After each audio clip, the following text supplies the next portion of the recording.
शांति की शक्ति से शांति जग में लानी है। ओम शांति। आज की मुरली है 27 नवंबर 2025 की। मीठे बच्चे, बाप जो पढ़ाते हैं उसे अच्छी रीति पढ़ो तो 21 जन्मों के लिए सोर्स ऑफ इनकम हो जाएगी, सदा सुखी बन जाएंगे। प्रश्न, तुम बच्चों के अतीन्द्रिय सुख का गायन क्यों है? उत्तर, क्योंकि तुम बच्चे ही इस समय बाप को जानते हो। तुमने ही बाप द्वारा सृष्टि के आदि मध्य अंत को जाना है। तुम अभी संगम पर बेहद में खड़े हो। जानते हो अभी हम इस खारी चैनल से अमृत के मीठे चैनल में जा रहे हैं। हमें स्वयं भगवान पढ़ा रहे हैं। ऐसी खुशी ब्राह्मणों को ही रहती है, इसलिए अतीन्द्रिय सुख तुम्हारा ही गाया हुआ है। ओम शांति।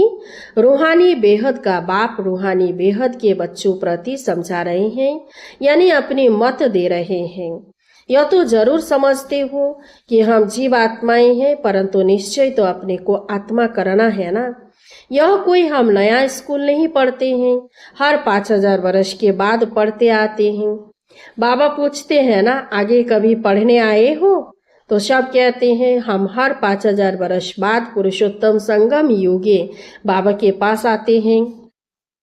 यह तो याद होगा ना कि यह भी भूल जाते हो। स्टूडेंट को स्कूल तो जरूर याद आएगा ना। एम ऑब्जेक्ट तो एक ही है। जो भी बच्चे बनते हैं, फिर 2 दिन का बच्चा हो या पुराना हो, परंतु एम ऑब्जेक्ट एक है। कोई को भी घाटा नहीं हो सकता। पढ़ाई में इनकम है, वह भी ग्रंथ बैठ पढ़कर सुनाते हैं तो कमाई होती है। झट शरीर निर्वाह निकल जाएगा। साधु बना, 1-2 शास्त्र बैठ सुनाया, इनकम हो जाएगी। अभी यह सब सोर्स ऑफ इनकम है। हर एक बात में इनकम चाहिए ना। पैसे है तो कहाँ भी घूम फिर आओ। तुम बच्चे जानते हो कि बाबा हमको बहुत अच्छी पढ़ाई पढ़ाते हैं, जिसे 21 जन्मों की इनकम मिलती है। यह इनकम ऐसी है जो हम सदा सुखी बन जाएंगे, कभी बीमार नहीं होंगे, सदा अमर रहेंगे। यह निश्चय करना होता है। ऐसे ऐसे निश्चय रखने से तुमको उल्लास आएगा, नहीं तो कोई ना कोई बात में घुटका आता रहेगा। अंदर में सिमरन करना चाहिए। हम बेहद के बाप से पढ़ रहे हैं। भगवानुवाच, यह तो गीता है। गीता का भी युग आता है ना, सिर्फ भूल गए हैं। यह है 5वां युग। यह संगम बहुत छोटा है, वास्तव में चौथाई भी नहीं कहेंगे, परसेंटेज लगा सकते हैं। सो भी आगे चल बाप बतलाते रहेंगे। कुछ तो बाप के बतलाने की भी नोंद है ना। तुम सभी आत्माओं में पार्ट की नोंद है जो रिपीट हो रही है। तुम जो सीखते हो वह भी रिपीटेशन है ना। रिपीटेशन के राज का तुम बच्चों को मालूम हुआ है। कदम कदम पर पार्ट बदलता जा रहा है। 1 सेकंड न मिले दूसरे से। जो मिसल टिक टिक चलती रहती है। टिक हुई, सेकंड पास हुआ, अभी तुम बेहद में खड़े हो। दूसरा कोई भी मनुष्य मात्र बेहद में नहीं खड़ा है। कोई को भी बेहद की अर्थात आदि मध्य अंत की नॉलेज नहीं है। अभी तुमको फ्यूचर का भी मालूम है। हम नई दुनिया में जा रहे हैं। यह है संगम युग, जिसको क्रॉस करना है। खारी चैनल है ना, यह है मीठे मीठे अमृत की चैनल, वह है विष की। अभी तुम विष के सागर से क्षीर सागर में जाते हो। यह है बेहद की बात।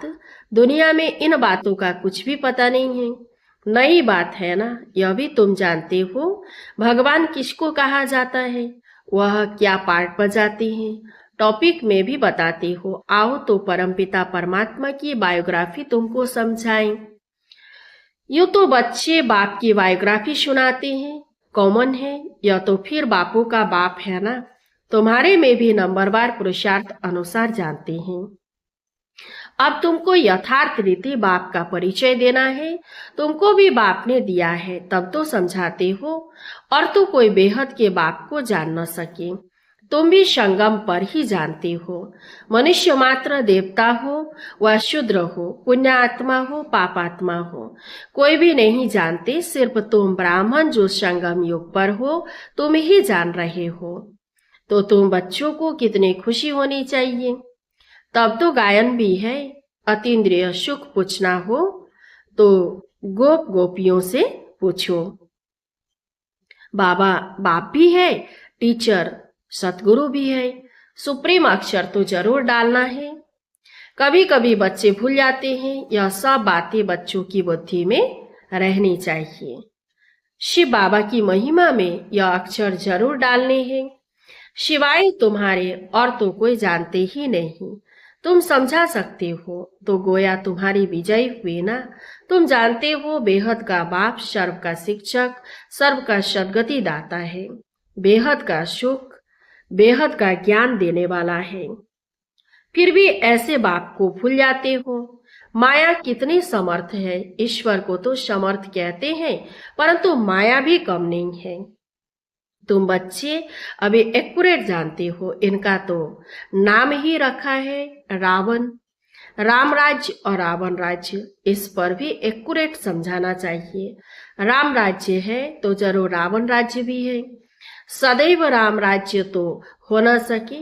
राम राज्य श्री कृष्ण का राज्य कौन स्थापन करते हैं? यह बेहद का बाप बट समझाते हैं। तुमको भारत खंड की बहुत महिमा करनी चाहिए। भारत सचखंड था, कितनी महिमा थी। बनाने वाला बाप ही है। तुम्हारा बाप के साथ कितना लव है। एम ऑब्जेक्ट बुद्धि में है, यह भी जानते हो। हम स्टूडेंट को अपनी पढ़ाई का नशा होना चाहिए, कैरेक्टर का भी ख्याल होना चाहिए। विवेक कहता है जबकि गॉडली पढ़ाई है तो उनमें एक दिन भी मिस नहीं करना चाहिए। और टीचर के आने के बाद लेट भी नहीं पहुंचना चाहिए। टीचर के बाद आना यह भी एक इंसल्ट है। स्कूल में भी पिछाड़ी में आते हैं तो उनको टीचर बाहर में खड़ा कर देते हैं। बाबा अपने छोटेपन का मिसाल भी बताते हैं। हमारा टीचर तो बहुत सख्त था, अंदर आने भी नहीं देता था। यहाँ तो बहुत है जो देरी से आते हैं। सर्विस करने वाला सपूत बच्चा जरूर बाप को प्यारा लगता है ना। अभी तुम समझते हो आदि सनातन देवी देवता धर्म तो यहाँ था ना। इनका धर्म कब स्थापन हुआ जरा भी किसी की बुद्धि में नहीं है। तुम्हारी बुद्धि से भी घड़ी घड़ी खिसक जाता है। तुम अभी देवी देवता बनने के लिए पुरुषार्थ कर रहे हो। कौन पढ़ा रहे हैं? खुद परमपिता परमात्मा। तुम समझते हो हमारा यह ब्राह्मण कुल है, डिनाइस्टी नहीं होती है। यह है सर्वोत्तम ब्राह्मण कुल। बाप भी सर्वोत्तम है ना। ऊंच ते ऊंच है तो जरूर उनकी आमदनी भी ऊंची होगी। उनको ही श्री श्री कहते हैं, तुमको भी श्रेष्ठ बनाते हैं। तुम बच्चे ही जानते हो कि हमको श्रेष्ठ बनाने वाला कौन है, और कुछ भी नहीं समझते। तुम कहेंगे हमारा बाप भी है, टीचर भी है, सतगुरु भी है, पढ़ा रहे हैं। हम आत्माएं हैं, हम आत्माओं को बाप ने स्मृति दिलाई है। तुम हमारी संतान हो, ब्रदरहुड है ना। बाप को याद भी करते हैं, समझते हैं वह निराकारी बाप है, तो जरूर आत्मा को भी निराकार ही कहेंगे। आत्मा ही एक शरीर छोड़ दूसरा लेती है, फिर पार्ट बजाती है। मनुष्य फिर आत्मा के बदले अपने को शरीर समझ लेते हैं। मैं आत्मा हूँ यह भूल जाते हैं। मैं कभी भूलता नहीं हूँ। तुम आत्माएं सभी हो शालिग्राम। मैं हूँ परमपिता माना परम आत्मा। उनके ऊपर कोई दूसरा नाम नहीं है। उस परमात्मा का नाम है शिव। हो तुम भी ऐसे ही आत्मा, परंतु तुम सब शालिग्राम हो। शिव के मंदिर में जाते हो, वहां भी शालिग्राम बहुत रखते हैं। शिव की पूजा करते हैं तो शालिग्राम की भी साथ में करते हैं। तब बाबा ने समझाया था कि तुम्हारी आत्मा और शरीर दोनों की पूजा होती है। हमारी तो सिर्फ आत्मा की ही होती है, शरीर है ही नहीं। तुम कितना ऊंच बनते हो। बाबा को तो खुशी होती है ना। बाप गरीब होता है, बच्चे पढ़कर कितना चढ़ जाते हैं, क्या से क्या बन जाते हैं। बाप भी जानते हैं तुम कितने ऊंचे थे, अब कितने आर्फन बन गए हो। बाप को ही नहीं जानते। अभी तुम बाप के बने हो तो सारे विश्व के मालिक बन जाते हो। बाप कहते हैं, मुझे कहते ही हो हेवनली गॉडफादर, ये अभी तुम जानते हो। अभी स्वर्ग की स्थापना हो रही है। वहां क्या क्या होगा यह सिवाय तुम्हारे और कोई की बुद्धि में नहीं है। तुम्हारी बुद्धि में है कि हम विश्व के मालिक थे, अब बन रहे हैं।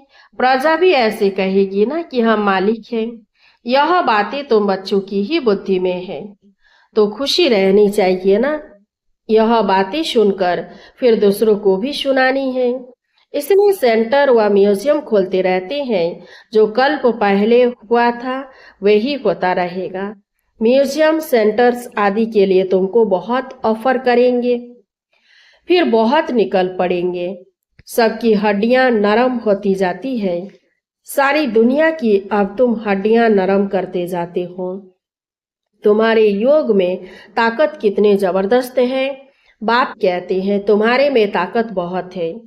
भोजन तुम योग में रहकर बनाओ, खिलाओ तो बुद्धि इस तरफ खींचेगी। भक्ति मार्ग में तो गुरुओं का झूठा भी खाते हैं। तुम बच्चे समझते हो भक्ति मार्ग का विस्तार तो बहुत है, उनका वर्णन नहीं कर सकते। यह बीज व झाड़, बीज का वर्णन कर सकते हैं, बाकी कोई को बोलो पेड़ के पत्ते गिनती करो तो कर नहीं सकेंगे, अथाह पत्ते हैं। बीज में तो पत्ते की निशानी दिखाई नहीं पड़ती है। वंडर है ना, इनको भी कुदरत कहेंगे। जीव जंतु कितने वंडरफुल हैं। अनेक प्रकार के कीड़े हैं, कैसे पैदा होते हैं, बहुत वंडरफुल ड्रामा है। इसको कहा ही जाता है नेचर। यह भी बना बनाया खेल है। सतयुग में क्या क्या देखेंगे, वो भी नई चीजें ही होंगी। एवरीथिंग न्यू होता है। मोर के लिए तो बाबा ने समझाया है। उनको भारत का नेशनल बर्ड कहते हैं, क्योंकि श्री कृष्ण के मुकुट में मोर का पंख दिखाते हैं। मोर और डेल खूबसूरत भी होते हैं, गर्व भी आंसू से होता है, इसलिए नेशनल बर्ड कहते हैं। ऐसे खूबसूरत पंछी बेलायत के तरफ भी होते हैं। अब तुम बच्चों को सारी सृष्टि के आदि मध्य अंत का राज समझाया है, जो और कोई नहीं जानते। बोलो, हम आपको परमपिता परमात्मा की बायोग्राफी बताते हैं। रचता है तो जरूर उनकी रचना भी होगी। उनकी हिस्ट्री, ज्योग्राफी हम जानते हैं। ऊंचते ऊंच बेहद के बाप का क्या पार्ट है यह हम जानते हैं। दुनिया तो कुछ भी नहीं जानती। यह बहुत छीछी दुनिया है। इस समय खूबसूरती में भी मुसीबत है। बच्चियों को देखो कैसे कैसे भगाते रहते हैं। तो बच्चों को इस बेकारी दुनिया से तो नफरत होनी चाहिए। यह छीछी दुनिया, छीछी शरीर है। हमको तो अब बाप को याद कर अपनी आत्मा को पवित्र बनाना है। हम शतु प्रधान थे, सुखी थे, अभी तमो प्रधान बने हैं तो दुखी है। फिर शतु प्रधान बनना है। तुम चाहते हो हम पतित से पावन बने, भलगाते भी है पतित पावन, परंतु नफरत कुछ भी नहीं आती। तुम बच्चे समझते हो यह छीछी दुनिया है। नई दुनिया में हमको शरीर भी गुल गुल मिलेगा।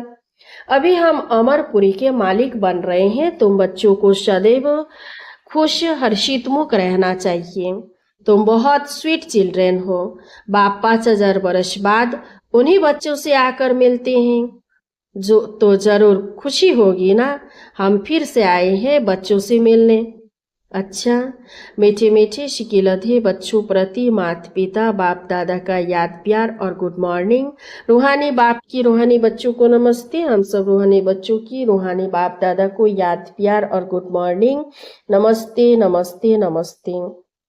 धारणा के लिए मुख्य सार। 1 नंबर, हम गॉडली स्टूडेंट है, इसलिए पढ़ाई का नशा भी रहे तो अपने कैरेक्टर्स पर भी ध्यान हो। एक दिन भी पढ़ाई मिस नहीं करनी है। देर से क्लास में आकर टीचर की इंसल्ट नहीं करना है। 2 नंबर, इस बिकारी छीछी दुनिया से नफरत रखनी है। बाप की याद से अपने आत्मा को पवित्र सतोप्रधान बनाने का पुरुषार्थ करना है। सदैव खुश हर्षित मुख रहना है। वरदान, होपलेस में भी होप पैदा करने वाले सच्चे परोपकारी संतुष्ट मनी भव। त्रिकालदर्शी बन हर आत्मा की कमजोरी को परखते हुए उनकी कमजोरी को स्वयं में धारण करने या वर्णन करने के बजाय कमजोरी रूपी कांटे को कल्याणकारी स्वरूप से समाप्त कर देना, कांटे को फूल बना देना, स्वयं भी संतुष्ट मणि के समान संतुष्ट रहना और सर्व को संतुष्ट करना, जिसके प्रति सब निराशा दिखाए, ऐसे व्यक्ति व ऐसी स्थिति में सदा के लिए आशा के दीपक जगाना अर्थात दिल शिकस्त को शक्तिवान बना देना, ऐसा श्रेष्ठ कर्तव्य चलता रहे तो परोपकारी संतुष्ट मणि का वरदान प्राप्त हो जाएगा। स्लोगन: परीक्षा के समय प्रतिज्ञा याद आए तब प्रत्यक्षता होगी। अव्यक्त इशारे, अशरीरी व विदेही स्थिति का अभ्यास बढ़ाओ। सारे दिन में बीच बीच में 1 सेकंड भी मिले तो बार बार यह विदेही बनने का अभ्यास करते रहो। 2-4 सेकंड भी निकालो, इससे बहुत मदद मिलेगी। नहीं तो सारा दिन बुद्धि चलती रहती है तो विदेही बनने में टाइम लग जाता है, और अभ्यास होगा तो जब चाहे उसी समय विदेही हो जाएंगे, क्योंकि अंत में सब अचानक होना है। तो अचानक के पेपर में यह विदेहीपन का अभ्यास बहुत आवश्यक है। अच्छा, ओम शांति। इस चैनल को सब्सक्राइब कीजिए, लाइक कीजिए, कमेंट कीजिए और शेयर कीजिए। शांति की शक्ति से शांति जग में